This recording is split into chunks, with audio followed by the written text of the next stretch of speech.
Simon T. Bailey, welcome to the conversation today. So good to be with you. Thank you for having me. It is great to be with you. You're joining us from Chicago. I'm south of Salt Lake City in Utah.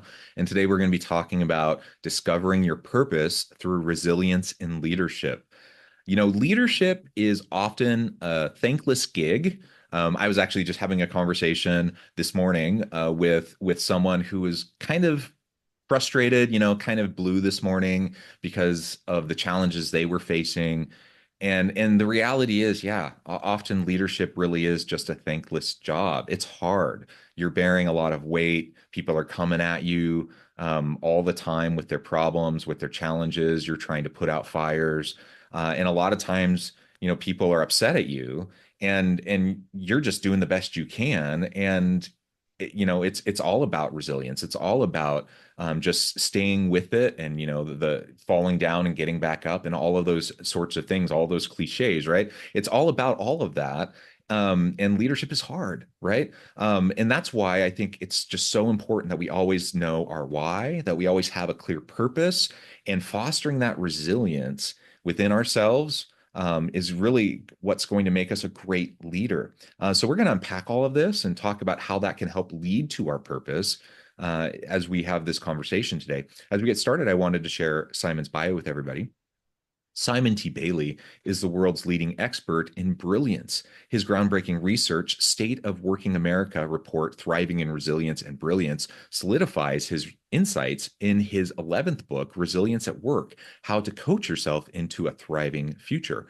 With Disney Institute as his launchpad, he's left an incredible mark on 2,400 plus organizations in 54 countries, including American Express, Deloitte, Visa, Signet Jewelers, and Taco Bell. He has made a remarkable impact on over 120,000 professionals who've experienced his pioneering courses on LinkedIn, the LinkedIn Learning platform. He's also been recognized as Success Magazine's top 25, alongside Brene Brown, Tony Robbins, and Oprah Winfrey, as well as being on LeaderHum's top 200 power list.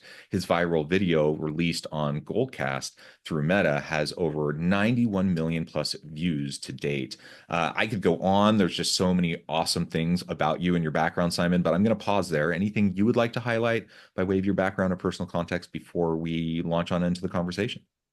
The one thing, John, that I've learned is that real leadership is not about motivating or trying to engage people to do more.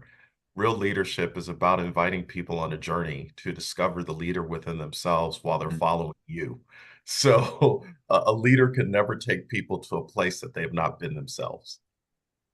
Yeah, yeah, I like that. Yeah, so we often talk, people often are talking about how to motivate others, how to lead the horse to the trough, right? Or to go get the water. What you're saying is we can't actually motivate anybody. We can't actually lead someone to the water if they don't want to go or if they haven't ever been there themselves. And I wholeheartedly agree.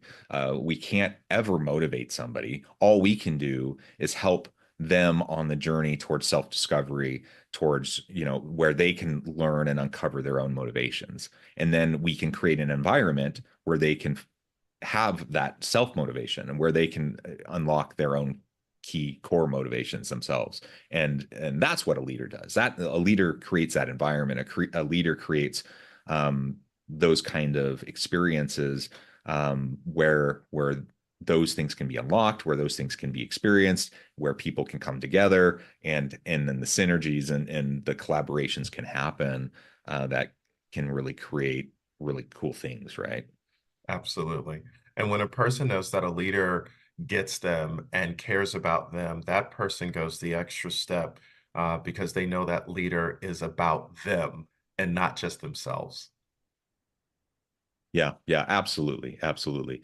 Well, as we get started, I would love if we could start by just unpacking a little bit of your research, State of Working America, Thriving in Resilience and Brilliance. Tell us a little bit about that. This comes out in your Resilience at Work book. What are some of these core findings? 55% of working Americans would rather take a lower paying job to work for a leader that inspired their brilliance instead of one that doesn't.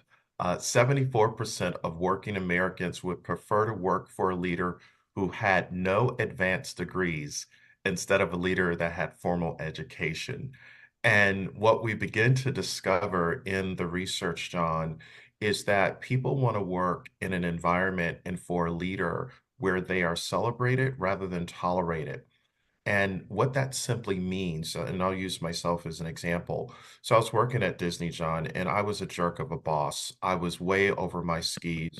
I was a boss with an agenda instead of a leader with a vision. And if the truth be told, Disney was about to invite me to find my happiness elsewhere because I had a need to control, a need to be right. And I was in my own way, had no self-awareness, had a lot of ego edging goodness out.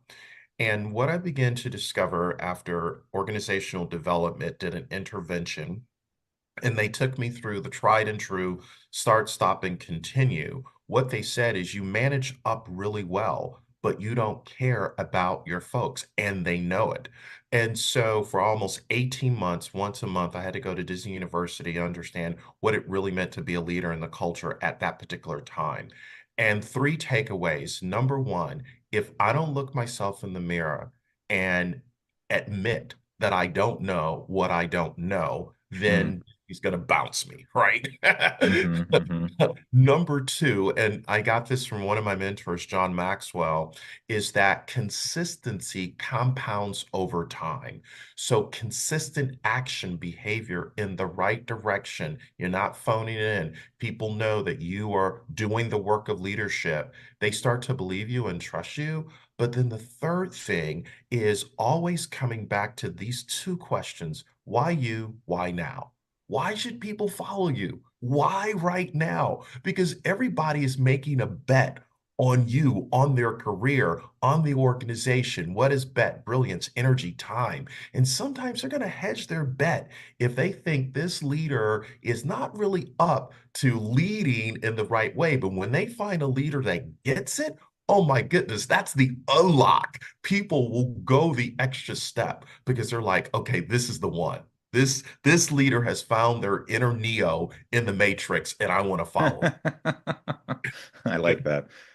Yeah, I like that. And you're right. I mean, your experience at Disney, that's not an uncommon experience. I think especially for a lot of young, inexperienced leaders, oftentimes they're thrust into those roles. They don't know any better. They don't know how to lead. They've been successful in their careers up to that point for totally different reasons. Like they've been successful in sales or they've been successful in whatever functional role they've been in. Now they're thrust into a leadership role. They're expected to manage a team. They have no idea what they're doing. And all they can really do is try to mimic maybe what they've seen other people do, what they've seen on TV or in movies.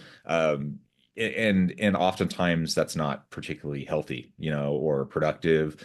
And and it's no wonder like a lot of people just don't have the skill set. They just don't know what to do. And so you end up having a lot of people in those early stages in their career that do what you did. And it's, I have a lot of sympathy for that.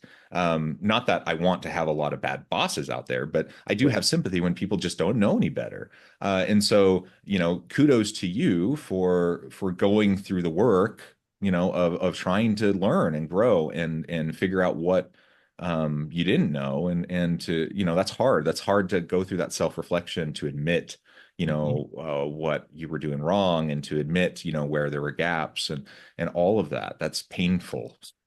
Especially, it's painful to the ego. It's painful, to know that maybe you were causing some harm to your people. But one of the key insights that you shared in that story that I think is really important to drill down on is is the care piece. Like Yes. it's great to be able to lead up. We need to be able to lead up, down, across. Like there's different kinds of leadership and all of those are important. But when we're talking about leading a team, we need to show that we care. Like they need to believe it. They need to know that we sincerely care about their growth and development.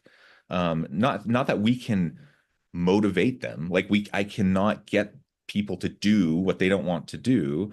Mhm. I mean, I suppose I can, like, figuratively hold a gun to their head with, like, carrots and sticks and like threats of firing them and whatever. Like there are those types of things where I can like in the short term get someone to do something out of fear, but overall, like in the long term, I can't really get anyone to do anything unless I'm setting the stage for them to find the motivation within themselves.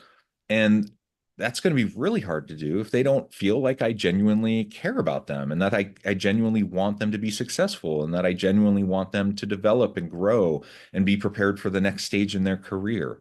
Those are all pretty basic human desires and needs Mhm. that anyone wants in any relationship, whether it's a workplace relationship or a personal relationship or whatever. And so it's all built upon trust, and you can't have that trust if there's no like genuine sense of care, right? And so again, kudos to you for discovering that, for figuring that out, for going through the work of developing your skill set and your competencies around leadership. And just a call out to that for anyone listening, if you find yourself in that same boat, like where you find yourself in over your head a little bit, you find yourself, despite your best intentions of maybe falling a little bit short, that's okay. Like that's normal. I think everyone finds themselves in that boat from time to time. And what matters more is that you're willing to do the work, that you're willing to try, and that you're willing to continue to press forward. That's really what resilience and leadership is all about. Um, if we all just knew all the answers, if we all just were perfect, one, that would be kind of boring. A world where everyone was just perfect all the time. I don't want to live in that world. But two, we're human. Like that's just not reality. Like that's never going to be the way it is. And so, just set that aside. Like that's you don't need to feel bad about being imperfect. Um, what you need to do is just recognize that yes, mistakes will happen. Always, they will happen.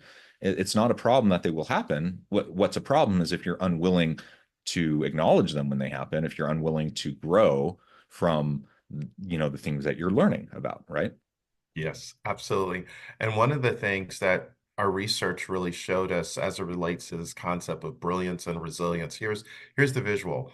In business, it's like surfing in the ocean. You get knocked off your surfboard because of uncertainty, everything happened in the economy. Your resilience gets you back on the surfboard, but it's your brilliance that allows you to catch the next wave. So we ask working Americans, how do they define brilliance? Which is just another way, John, of saying purpose. And working Americans told us that brilliance is creativity, confidence, and wait for it, intelligence. So, in other words, when people are in a caring environment and that leader cares about them as a human being, individuals actually practice AI, Mm. actual intelligence. They start to show up and go above and beyond because they have confidence in the resilient leader who understands who they are as a person. Now, how do you get there? It really comes down to have to versus want to. Do I have to lead or do I want to lead? And people know the distinction every single day. They're going through the file system, through the data in their mind to say, are they doing this because they have to do it? Or are they doing it because they want to do it? And that wanting to do it leader has made that emotional commitment to do three things, John. Number one, commit to coach, realize their attitude is key. And number three, how can I create an impact for this person? Because it's not about me, it's about we. Yeah, I like that. When you first started to say that, my mind went to a slightly different place. Uh, Um, the reluctant leader, I actually really like. It's a different type of reluctant leader than I think what you were describing. So in my mind, I really admire the quote unquote reluctant leader, the person. It's not about them. It's not the arrogance. It's not the ego. They would be more than happy to be behind the scenes supporting other people. Um, those are the types of people I love it when they find themselves in leadership roles, because it really isn't about them. It's just about them helping other people. But actually, I think that's exactly what you're describing. Totally, totally. And it's not about the person who's like campaigning for the position. They're trying to like play the political games to try to maneuver themselves to get into the role, not Mhm. because they, are trying to help others or care about other people or, whatever. It's just all about climbing that rung of the ladder so they can get to the next rung to the next rung. So someone who cares about the role, who wants to be in the role for those reasons, Mhm. that's the kind of person that I'm not so interested in and as having as a leader. But I really like the person that, may not really care about the position otherwise. They might be the reluctant leader, but they once they're in, they're invested. Once they're in, they're going to put their whole heart and soul into it because they know that what they're doing matters and that other people are relying on them and that their job is to help support those on their team. Like their job is to help lift up everyone that's working with them, right? Like a Absolutely. rising tide lifts all ships, and their job is to be that rising tide. I would be so bold to say if you look at the reluctant leader, they probably have had more people be promoted out of their department into other areas of an Right. organization. Number one. Number two, they probably have higher customer satisfaction scores just because leaders create the experience for employees, employees create the experience for customers. But then number three, if you look at their financial performance inside an organization, their KPIs, all of the things that we know, that reluctant leader who has their head down to say, how do we do it right? And how do I empower people to go and do it? They make things happen. And there might be some correlation in how we think about it. Yeah, yeah. Well, I love that.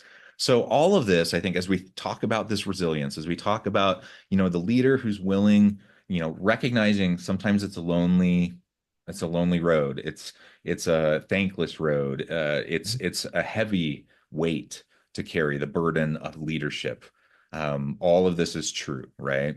And so having resilience as a leader is very, very vital. I would say that's always the case, but especially like during the pandemic, I think we saw this as keenly as any time, because everyone was dealing with mental health challenges, social isolation, all of that. But it was really put upon leaders to look out for their teams and look out for everyone else. But who was looking out for the leader, right? So it was just extra hard. It was extra challenging. Um, how does all of that then, if I'm someone, who's in a leadership role, I'm trying to practice resilience, how can that help me discover and lean into my purpose? Wow. Well, the first thing is being intentional about self-reflection. Self-reflection is something that I learned from Harry Kramer, former chairman and CEO of Baxter Healthcare.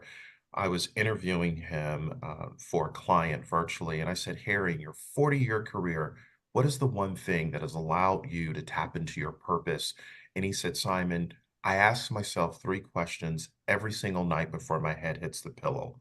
Question number one, how did I make a difference today? Question number two, how did I grow? And then question number three, how do I add value or make a difference tomorrow? And I said, Harry, you do it every day. He said, every day, because he said that self-reflection keeps my feet on the ground, keeps me in touch with what's really going on. And it's that self-assessment without the board, without the other C-suite executives weighing in, that allows him to say, okay, here's my true north. Here's kind of what's going on. So those listening to us, I think, John, if they will have a self-reflection practice, come up with those Mm, questions, but take it a step further. Just don't jot it down perhaps on your smartphone. Write it down. The power of therapeutic, writing it down, you stepping back, looking at what did I just write? It's that hand to heart connection that allows mm. you to truly know where you are. Yeah, I love that. The self-reflective piece, I think, is always powerful. It's always important in a lot of different facets of our life. But Mhm. but I think particularly when you're wrestling with leadership roles and leadership practice and learning and growing as a leader, practicing regular self-reflective practices, various mechanisms, um, keeping a journal, journaling and reflecting is always going to be powerful. I know personally, when I found myself in different leadership roles, um, I found an incredible amount of meaning and purpose through the personal growth that I have been able to see in myself and track over time, Mm, that resilience that I've been able to see. And sometimes it's hard to see in the short term. yeah, It's kind of like, you know, if you're like trying to lose weight, like you're exercising, you're trying to lose weight, like you're slowly building some muscle mass and you're losing some weight. yeah. The day to day, you don't see it, right? Uh, uh, But, 6 months or a year down the road, you mhm, look in the mirror and you're like, oh, I lost 20 pounds and I put on some muscle, and you compare a picture from, 6 months ago to 6 months down the road, and you're like, oh, that's actually quite a bit of difference. It's mhm, kind of the same thing when you're like tracking yourself slowly over time as a leader. You may not notice everything over time and in little increments. But if so I'm a big advocate for not only reflecting consistently, but take time to kind of do the meta reflections where you go yeah. back and look at yourself and track yourself over the months and even the years and see where you were and see where you've come, because that can be super powerful. Um, and quite invigorating, to realize like, oh, I've grown a lot as a person. I've grown a lot as a leader. You might also cringe a bit. You might cringe when you realize, oh my gosh, I can't believe I Sure. did that. I can't believe that's how I responded in that situation.